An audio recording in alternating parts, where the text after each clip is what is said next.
ਕੀ ਤੁਸੀਂ ਜਾਣਦੇ ਹੋ ਕਿ ਔਰੰਗਜ਼ੇਬ ਪ੍ਰਜਾ ਦਾ ਭਲਾ ਸੋਚਣ ਵਾਲਾ ਇੱਕ ਦਿਆਲੂ, ਇਮਾਨਦਾਰ ਤੇ ਬਹਾਦਰ ਬਾਦਸ਼ਾਹ ਸੀ। ਕੀ ਚਮਕੌਰ ਦੀ ਗੜੀ 'ਚ ਘੇਰਾ ਪਾਉਣ ਵਾਲੀ ਫੌਜ ਦੀ ਗਿਣਤੀ 10 ਲੱਖ ਨਹੀਂ ਸੀ? ਚਮਕੌਰ ਦੀ ਜੰਗ 'ਚ ਹੋਈਆਂ ਸ਼ਹੀਦੀਆਂ ਤੋਂ ਬਾਅਦ ਗੁਰੂ ਗੋਬਿੰਦ ਸਿੰਘ ਜੀ ਨੂੰ ਕਿਹੜੀ ਗੱਲ ਦਾ ਬੜਾ ਵੱਡਾ ਅਫਸੋਸ ਸੀ?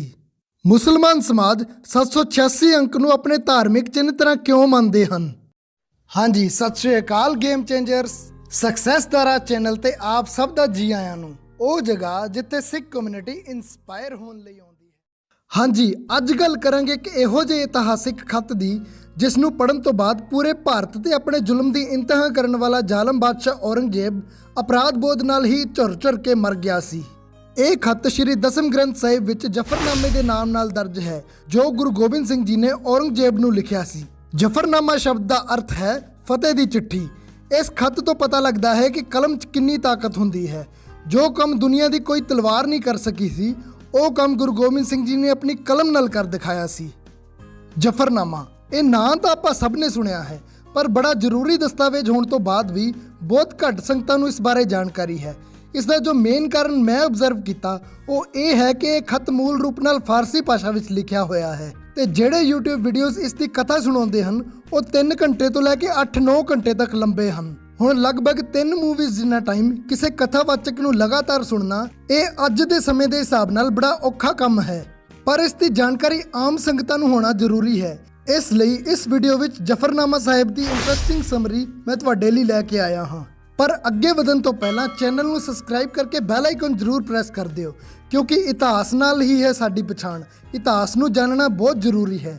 ਇਹ ਖਤਮ ਦਸਮ ਪਾਤਸ਼ਾਹ ਸ਼੍ਰੀ ਗੁਰੂ ਗੋਬਿੰਦ ਸਿੰਘ ਜੀ ਨੇ ਚਮਕੌਰ ਦੀ ਜੰਗ ਤੋਂ ਬਾਅਦ ਦੀਨਾ ਕੰਗੜ ਦੇ ਇਲਾਕੇ 'ਚ ਭਾਈ ਦੇਸਾ ਸਿੰਘ ਜੀ ਦੇ ਚੁਬਾਰੇ 'ਚ ਬੈਠ ਕੇ ਲਿਖਿਆ ਸੀ ਤੇ ਭਾਈ ਦਇਆ ਸਿੰਘ ਜੀ ਤੇ ਭਾਈ ਤਰਨ ਸਿੰਘ ਜੀ ਇਸ ਨੂੰ ਲੈ ਕੇ ਔਰੰਗਜ਼ੇਬ ਦੇ ਦਰਬਾਰ ਵਿੱਚ ਗਏ ਸਨ। ਜਫਰਨਾਮੇ ਵਿੱਚ 11 ਉਸਤਤਾਂ ਹਨ। ਇਸ ਦੇ ਪਹਿਲੇ ਵਰਕੇ ਤੇ 9 ਸ਼ੇਅਰ ਤੇ ਅਗਲੇ 4 ਵਰਕਿਆਂ ਤੇ 21 ਸ਼ੇਅਰ ਹਨ। ਇਸ ਖੱਤ ਦੀ ਓਰੀਜਨਲ ਕਾਪੀ ਜਿਸ ਨੂੰ ਗੁਰੂ ਗੋਬਿੰਦ ਸਿੰਘ ਜੀ ਨੇ ਆਪਣੇ ਮੁਬਾਰਕ ਹੱਥਾਂ ਨਾਲ ਲਿਖਿਆ ਸੀ, ਉਸ ਦੀ ਲਿਖਾਈ ਇੰਨੀ ਖੁਸ਼ਕਤ ਤੇ ਸੋਹਣੀ ਹੈ ਜਿਸ ਨੂੰ ਦੇਖ ਕੇ ਰੂਹ ਖੁਸ਼ ਹੋ ਜਾਂਦੀ ਹੈ। ਫਾਰਸੀ ਭਾਸ਼ਾ ਦਾ ਇੱਕ ਬੜਾ ਮਹਾਨ ਕਵੀ ਹੋਇਆ ਹੈ ਸੈਯਦ ਮੁਹੰਮਦ ਤਾਮੇਲ। ਉਸਨੇ ਕਈ ਮਹਾਨ ਗ੍ਰੰਥ ਲਿਖੇ ਹਨ ਤੇ ਜਦੋਂ ਉਸਨੇ ਗੁਰੂ ਗੋਬਿੰਦ ਸਿੰਘ ਜੀ ਦੀਆਂ ਲਿਖਤਾਂ ਪੜ੍ਹੀਆਂ ਤਾਂ ਉਸ ਦਾ ਕਹਿਣਾ ਸੀ ਕਿ ਮੇਰੀਆਂ ਲਿਖਤਾਂ ਤਾਂ ਇਸ ਦੀਆਂ 5 ਵੀ ਨਹੀਂ ਹਨ। ਹਾਲਾਂਕਿ ਉਹ ਬਗਦਾਦ ਦਾ ਰਹਿਣ ਵਾਲਾ ਸੀ ਤੇ ਫਾਰਸੀ ਉਸ ਦੀ ਮਾਂ ਬੋਲੀ ਭਾਸ਼ਾ ਸੀ, ਜਦਕਿ ਗੁਰੂ ਗੋਬਿੰਦ ਸਿੰਘ ਜੀ ਲਈ ਫਾਰਸੀ ਇੱਕ ਵਿਦੇਸ਼ੀ ਭਾਸ਼ਾ ਸੀ। ਇੱਥੋਂ ਅੰਦਾਜ਼ਾ ਲਗਾਇਆ ਜਾ ਸਕਦਾ ਹੈ ਕਿ ਗੁਰੂ ਗੋਬਿੰਦ ਸਿੰਘ ਜੀ ਕਿੰਨੇ ਵੱਡੇ ਵਿਦਵਾਨ ਸਨ। ਜਫਰਨਾਮੇ ਦੇ ਸ਼ੁਰੂਆਤੀ 12 ਸ਼ੇਅਰਾਂ ਵਿੱਚ ਗੁਰੂ ਸਾਹਿਬ ਨੇ ਉਸ ਅਕਾਲ ਪੁਰਖ ਦੀ ਉਸਤਤ ਕੀਤੀ ਹੈ, ਠੀਕ ਉਸੇ ਤਰ੍ਹਾਂ ਜਿਵੇਂ ਪੁਰਾਣੇ ਟਾਈਮ 'ਚ ਲੋਕ ਚਿੱਠੀ ਦੀ ਸ਼ੁਰੂਆਤ ਵਿੱਚ ਸਤਨਾਮ ਸ਼੍ਰੀ ਵਾਹਿਗੁਰੂ ਲਿਖ ਕੇ ਰੱਬ ਨੂੰ ਯਾਦ ਕਰਿਆ ਕਰਦੇ ਸੀ ਤੇ ਮੁਸਲਮਾਨ ਸਮਾਜ ਦੇ ਲੋਕ 786 ਲਿਖਿਆ ਕਰਦੇ ਸਨ। ਮੁਸਲਿਮ ਸਮਾਜ ਦੇ ਲੋਕ 786 ਧਾਰਮਿਕ ਚਿੰਨ੍ਹ ਦੀ ਤਰ੍ਹਾਂ ਇਸ ਲਈ ਵਰਤਦੇ ਹਨ ਕਿਉਂਕਿ ਜਦੋਂ 786 ਨੂੰ ਅਰਬੀ ਤੇ ਫਾਰਸੀ ਵਿੱਚ ਗੁਣਾਤਮਕ ਅਧਿਐਨ ਕੀਤਾ ਜਾਂਦਾ ਹੈ ਤਾਂ ਇਸ ਦਾ ਮਤਲਬ ਬਣਦਾ ਹੈ ਬਿਸਮਿਲ੍ਲਾਹਿਰ ਰਹਿਮਾਨ ਰਹੀਮ। 13ਵੇਂ ਸ਼ੇਅਰ ਤੋਂ ਗੁਰੂ ਗੋਬਿੰਦ ਸਿੰਘ ਜੀ ਔਰੰਗਜ਼ੇਬ ਨੂੰ ਸੰਬੋਧਨ ਕਰਕੇ ਲਿਖਣਾ ਸ਼ੁਰੂ ਕਰਦੇ ਹਨ। ਚਮਕੌਰ ਦੀ ਜੰਗ ਲੜਨ ਤੋਂ ਬਾਅਦ ਗੁਰੂ ਗੋਬਿੰਦ ਸਿੰਘ ਜੀ ਦੇ ਮਨ ਵਿੱਚ ਇੱਕ ਗੱਲ ਦਾ ਬੜਾ ਵੱਡਾ ਅਫਸੋਸ ਸੀ। ਹੁਣ ਗੱਲ ਗੌਰ ਕਰਨ ਵਾਲੀ ਹੈ ਕਿ ਪਿਤਾ ਸ਼ਹੀਦ, ਮਾਤਾ ਸ਼ਹੀਦ, ਪੁੱਤਰ ਸ਼ਹੀਦ, ਜਾਨ ਤੋਂ ਪਿਆਰੇ ਸਿੰਘ ਸ਼ਹੀਦ, ਪਰ ਗੁਰੂ ਸਾਹਿਬ ਨੂੰ ਉਹਨਾਂ ਦੇ ਜਾਣ ਦਾ ਅਫਸੋਸ ਨਹੀਂ ਸਗੋਂ ਮਾਣ ਸੀ। ਅਫਸੋਸ ਕਰ ਰਹੇ ਹਨ ਕਿਹੜੀ ਗੱਲ ਦਾ? ਕਿ ਔਰੰਗਜ਼ੇਬ ਤੇਰਾ ਮੁੱਖ ਜਰਨੈਲ ਖਵਾਜਾ ਖਿਵਰ ਖਾਨ, ਜਿਸ ਨੇ ਮੇਰਾ ਸਿਰ ਵੱਢਣ ਦਾ ਬੀੜਾ ਚੁੱਕਿਆ ਸੀ, ਉਹ ਚਮਕੌਰ ਦੀ ਜੰਗ 'ਚ ਜਦੋਂ ਮੇਰੇ ਸਾਹਮਣੇ ਆਇਆ ਤਾਂ ਉਸ ਤੇ ਨਿਸ਼ਾਨਾ ਲਗਾਉਣ ਲਈ ਮੈਂ ਤੀਰ ਭਰ ਕੇ ਜਦੋਂ ਕਮਾਨ ਨੂੰ ਆਪਣੇ ਕੰਨ ਤੱਕ ਖਿੱਚਿਆ ਤਾਂ ਉਹ ਮੌਤ ਤੋਂ ਡਰਦਾ ਕੰਧ ਦੇ ਓਹਲੇ ਲੁਕ ਗਿਆ। ਤੂੰ ਇਹੋ ਜਿਹੇ ਲੜਾਕੇ ਨੂੰ ਭੇਜਿਆ ਸੀ ਮੇਰੇ ਨਾਲ ਮੁਕਾਬਲਾ ਕਰਨ? ਮੈਂ ਚਾਹੁੰਦਾ ਤਾਂ ਇੱਕ ਪਲ ਵਿੱਚ ਉਸ ਨੂੰ ਸੋਧ ਸਕਦਾ ਸੀ, ਪਰ ਇਹੋ ਜਿਹੇ ਡਰਪੋਕ ਤੇ ਤੀਰ ਖਰਾਬ ਕਰਨ ਦੀ ਮੇਰੀ ਆਤਮਾ ਨੇ ਇਜਾਜ਼ਤ ਹੀ ਨਹੀਂ ਦਿੱਤੀ। ਕਾਸ਼ ਤੂੰ ਕਿਸੇ ਸੂਰਮੇ ਨੂੰ ਮੁਕਾਬਲਾ ਕਰਨ ਲਈ ਭੇਜਿਆ ਹੁੰਦਾ। ਇੱਕ ਹੈਰਾਨੀਜਨਕ ਫੈਕਟ ਤੁਹਾਨੂੰ ਦੱਸਾਂ ਤਾਂ ਕਿਸੇ ਵੀ ਕਮਾਨ ਦੀ ਪਾਵਰ ਉਸ ਦੇ ਖਿੱਚ ਦੇ ਪ੍ਰੈਸ਼ਰ ਤੋਂ ਨਾਪੀ ਜਾਂਦੀ ਹੈ। ਅੱਜ ਦੇ ਸਮੇਂ ਆਰਚਰੀ ਦੇ ਜਿਹੜੇ ਓਲੰਪਿਕ ਲੈਵਲ ਦੇ ਮੁਕਾਬਲੇ ਹੁੰਦੇ ਹਨ, ਜਿੱਥੇ ਵਰਲਡ ਦੇ ਬੈਸਟ ਤੀਰਅੰਦਾਜ਼ ਪਹੁੰਚਦੇ ਹਨ, ਉੱਥੇ ਔਨ ਐਨ ਐਵਰੇਜ ਲਗਭਗ 190 ਪਾਉਂਡ ਦੀ ਕਮਾਨਾਂ ਦੀ ਵਰਤੋਂ ਕੀਤੀ ਜਾਂਦੀ ਹੈ ਤੇ ਜਿਹੜੇ ਗੁਰੂ ਗੋਬਿੰਦ ਸਿੰਘ ਜੀ ਦੇ ਕਮਾਨ ਅੱਜ ਪੰਥ ਨੇ ਸੰਭਾਲ ਕੇ ਰੱਖੇ ਹਨ, ਰਿਸਰਚ ਤੋਂ ਪਤਾ ਲੱਗਿਆ ਹੈ ਕਿ ਉਹਨਾਂ ਕਮਾਨਾਂ ਦੀ ਖਿੱਚ 496 ਪਾਉਂਡ ਤੋਂ ਵੀ ਵੱਧ ਹੈ। ਹੁਣ ਤੁਸੀਂ ਆਪੇ ਹਿਸਾਬ ਲਗਾ ਸਕਦੇ ਹੋ ਕਿ ਕਿੰਨਾ ਬਲ ਹੋਊਗਾ ਸਾਡੇ ਗੁਰੂ ਸਾਹਿਬ ਦੀਆਂ ਬਾਹਾਂ 'ਚ। ਜੇ ਮੈਂ ਤੁਹਾਨੂੰ ਕਹਾਂ ਕਿ ਚਮਕੌਰ ਦੀ ਗੜੀ 'ਚ ਘੇਰਾ ਪਾਉਣ ਵਾਲੀ ਫੌਜ ਦੀ ਗਿਣਤੀ 10 ਲੱਖ ਨਹੀਂ ਸੀ ਤਾਂ ਤੁਸੀਂ ਸ਼ਾਇਦ ਵਿਸ਼ਵਾਸ ਨਹੀਂ ਕਰੋਗੇ। ਪਰ ਬਚਪਨ ਤੋਂ ਹੀ ਪੜ੍ਹਦੇ ਸੁਣਦੇ ਆ ਰਹੇ ਇਸ ਗੱਲ ਦੇ ਇਤਿਹਾਸ ਵਿੱਚ ਕਿਤੇ ਵੀ ਕੋਈ ਪ੍ਰਮਾਣ ਨਹੀਂ ਮਿਲਦੇ। ਇਹ 10 ਲੱਖ ਵਾਲੀ ਗੱਲ ਜ਼ਫਰਨਾਮੇ ਨੂੰ ਹੀ ਆਧਾਰ ਮੰਨ ਕੇ ਕਹੀ ਜਾਂਦੀ ਹੈ, ਪਰ ਆਓ ਦੇਖਦੇ ਹਾਂ ਕਿ ਗੁਰੂ ਸਾਹਿਬ ਨੇ ਇਸ ਬਾਰੇ ਵਿੱਚ ਕੀ ਲਿਖਿਆ ਹੈ। ਗਰ ਸਿਨਹਾ ਕੇ ਕਾਰੇ ਕੁਨਦ ਚਹਿਲ ਨਰ ਬਾ ਦੈਲਕ ਬਰ ਆਇਦ ਬਰੋ ਬੇਖਬਰ। ਇਹ ਉਹੀ ਸ਼ੇਰ ਹੈ ਜਿਸ ਦੇ ਆਧਾਰ ਤੇ 10 ਲੱਖ ਵਾਲੀ ਗੱਲ ਕਹੀ ਜਾਂਦੀ ਹੈ। ਇਸ ਸ਼ੇਰ ਦੀ ਟਰਾਂਸਲੇਸ਼ਨ ਕਰਦਿਆਂ ਅੱਜ ਤੱਕ ਸਾਡੇ ਵਿਦਵਾਨ ਗਲਤੀ ਕਰਦੇ ਆ ਰਹੇ ਸਨ, ਪਰ ਨਵੀਨਤਮ ਖੋਜਾਂ ਅਨੁਸਾਰ ਇਹ ਦੈਲਕ ਸ਼ਬਦ ਦਾ ਅਰਥ 10 ਲੱਖ ਨਹੀਂ ਹੈ। ਲੱਖ ਸ਼ਬਦ ਤਾਂ ਫਾਰਸੀ ਭਾਸ਼ਾ ਵਿੱਚ ਹੈ ਹੀ ਨਹੀਂ, ਤੇ ਜਦੋਂ ਇਸ ਸ਼ਬਦ ਦਾ ਫਾਰਸੀ ਵਿੱਚ ਅਨੁਵਾਦ ਕਰਦੇ ਹਾਂ ਤਾਂ ਇਹ ਬਣਦਾ ਹੈ ਧੋਖਾ ਦੇਣ ਵਾਲੀ ਸਿਰਮੁੰਨੀ ਫੌਜ। ਔਰੰਗਜ਼ੇਬ ਮੇਰੇ ਭੁੱਖੇ ਭਾਣੇ 40 ਸਿੰਘ ਕੀ ਕਰਦੇ, ਜਦੋਂ ਤੇਰੀ ਧੋਖਾ ਦੇਣ ਵਾਲੀ ਸਿਰਮੁੰਨੀ ਦੁਸ਼ਮਣ ਫੌਜ ਨੇ ਆ ਕੇ ਉਹਨਾਂ ਨੂੰ ਚਾਰੇ ਪਾਸਿਓਂ ਘੇਰਾ ਪਾ ਲਿਆ ਸੀ। ਬਸ ਇਸ ਗੱਲ ਦਾ ਸਿਰਫ ਇੰਨਾ ਹੀ ਅਰਥ ਹੈ। ਫੌਜ ਦੀ ਗਿਣਤੀ ਵਾਲੀ ਗੱਲ ਪਾਤਸ਼ਾਹ ਅਗਲੇ ਸ਼ੇਰ ਵਿੱਚ ਕਰਦੇ ਹਨ। ਬਰਗੇ ਮਰਜ ਬੇਸ਼ੁਮਾਰ ਬਰਗੇ ਮਰਜ ਸ਼ਾਹਕੋਸ਼ ਆਮਦਮ। ਇਸ ਸ਼ੇਰ ਦਾ ਅਰਥ ਹੈ ਕਿ ਤੇਰੀ ਕਾਲੀ ਵਰਦੀਧਾਰੀ ਫੌਜ ਨੇ ਆ ਕੇ ਗੜੀ ਨੂੰ ਇੰਨਾ ਵਿਸ਼ਾਲ ਘੇਰਾ ਪਾ ਲਿਆ ਸੀ ਜਿਵੇਂ ਕਿਸੇ ਛੱਤੇ ਨੂੰ ਛੇੜਨ ਤੋਂ ਬਾਅਦ ਡੂਮਣੇ ਦੀਆਂ ਮੱਖੀਆਂ ਆ ਕੇ ਇਕੱਠੀਆਂ ਹੋ ਜਾਂਦੀਆਂ ਹਨ। 10 ਲੱਖ ਸ਼ਬਦ ਦੀ ਵਰਤੋਂ ਗੁਰੂ ਪਾਤਸ਼ਾਹ ਨੇ ਇੱਥੇ ਵੀ ਨਹੀਂ ਕੀਤੀ, ਕਿਉਂਕਿ ਦੁਸ਼ਮਣ ਦੇ ਘੇਰੇ ਵਿੱਚ ਕਦੇ ਵੀ ਫੌਜ ਦੀ ਗਿਣਤੀ ਨੰਬਰਸ ਵਿੱਚ ਨਹੀਂ ਕੀਤੀ ਜਾਂਦੀ। ਇਹ ਜੰਗ ਦੇ ਅਸੂਲਾਂ ਦੇ ਖਿਲਾਫ ਹੈ। ਇਹ ਡੂਮਣੇ ਵਾਲਾ ਐਗਜ਼ਾਮਪਲ ਦੇ ਕੇ ਤਾਂ ਇੱਕ ਅਨਬੈਲੈਂਸਡ ਵਾਰ ਦੇ ਦ੍ਰਿਸ਼ ਨੂੰ ਸਿਰਜਿਆ ਗਿਆ ਹੈ ਕਿ ਅਸੀਂ ਬਹੁਤ ਥੋੜੇ ਸੀ ਤੇ ਸਾਹਮਣੇ ਦੁਸ਼ਮਣ ਦੀ ਗਿਣਤੀ ਬਹੁਤ ਜ਼ਿਆਦਾ ਸੀ। ਇਤਿਹਾਸ ਦੀ ਤਵਾਰੀਖ ਦੇ ਇੱਕ ਹੋਰ ਮੁੱਖ ਸਰੋਤ ਵਿੱਚ ਵੀ ਚਮਕੌਰ ਦੇ ਘੇਰੇ ਦਾ ਵਰਣਨ ਮਿਲਦਾ ਹੈ।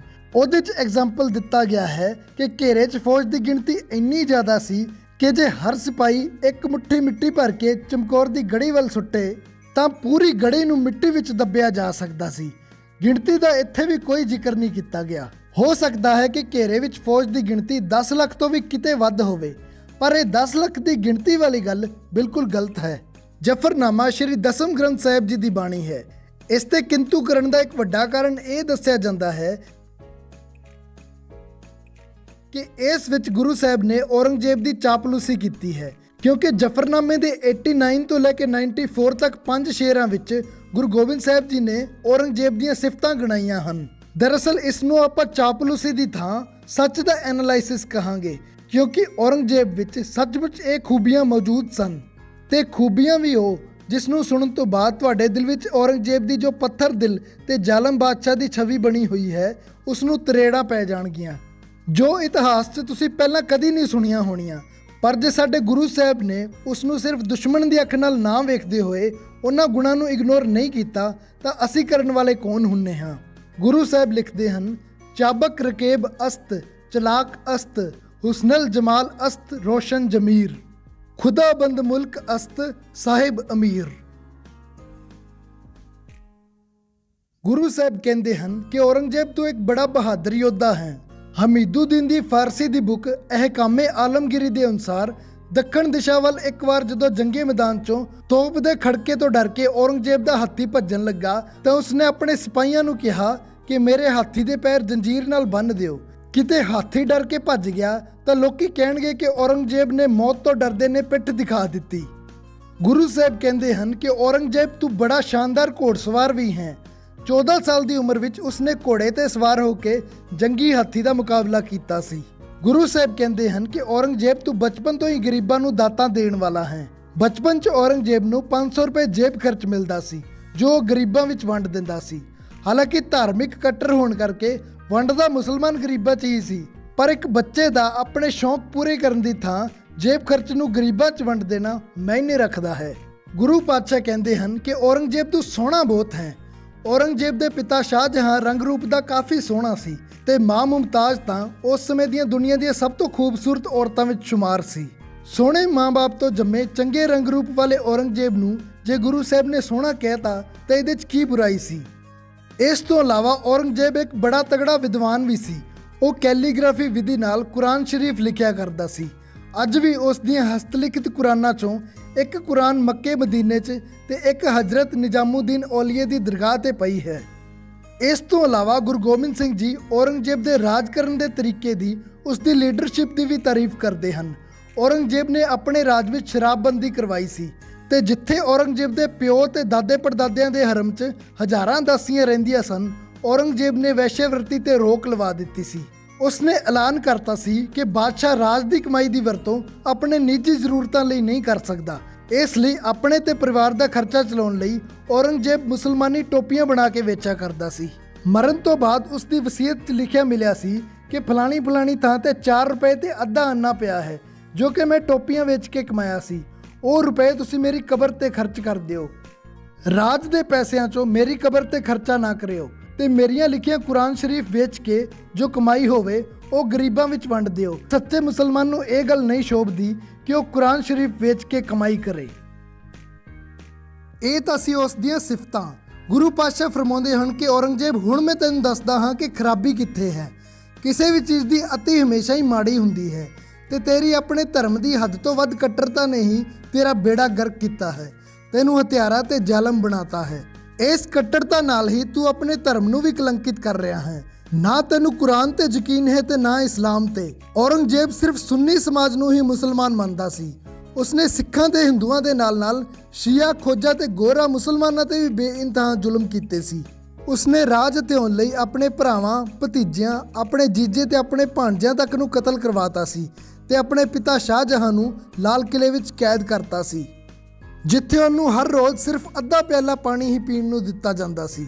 ਜੇਲ੍ਹ 'ਚ ਖਾਲੀ ਬੈਠਾ ਸ਼ਾਹਜਹਾਂ ਕੁਝ ਨਾ ਕੁਝ ਲਿਖਦਾ ਰਹਿੰਦਾ ਸੀ ਤੇ ਇੱਕ ਦਿਨ ਉਸਨੇ ਇਹ ਪਾਣੀ ਸ਼ਾਹੀ ਘੋਲਣ ਲਈ ਵਰਤ ਲਿਆ ਤੇ ਜਦੋਂ ਉਸਨੇ ਜੂਨ ਦੀ ਤਪਦੀ ਦੁਪਹਿਰ 'ਚ ਪੀਣ ਲਈ ਹੋਰ ਪਾਣੀ ਮੰਗਿਆ ਤਾਂ ਔਰੰਗਜ਼ੇਬ ਨੇ ਕਿਹਾ ਸੀ ਕਿ ਭਾਵੇਂ ਤਨ ਦੀ ਪਿਆਸ ਬੁਝਾ ਲੈ ਤੇ ਭਾਵੇਂ ਲਿਖ ਕੇ ਮਨ ਦੀ, ਪਾਣੀ ਤਾਂ ਤੈਨੂੰ ਇੰਨਾ ਹੀ ਮਿਲੂਗਾ। ਗੁਰੂ ਸਾਹਿਬ ਅੱਗੇ ਫਰਮਾਉਂਦੇ ਹਨ ਕਿ ਔਰੰਗਜ਼ੇਬ ਤੂੰ ਸਮਝਦਾ ਨਹੀਂ, ਕਾਹਲੀ ਕਰਨਾ ਸ਼ੈਤਾਨ ਦਾ ਕੰਮ ਹੁੰਦਾ ਹੈ। ਮੈਂ ਤੇਰੇ ਨਾਲ ਲੜਨਾ ਨਹੀਂ ਸੀ ਚਾਹੁੰਦਾ, ਪਰ ਤੂੰ ਮਜ਼ਲੂਮਾਂ ਤੇ ਜ਼ੁਲਮਾਂ ਦੀ ਹੱਦ ਹੀ ਤੋੜਤੀ ਤਾਂ ਮੈਨੂੰ ਮਜਬੂਰੀ ਵਿੱਚ ਹਥਿਆਰ ਚੁੱਕਣੇ ਪਏ।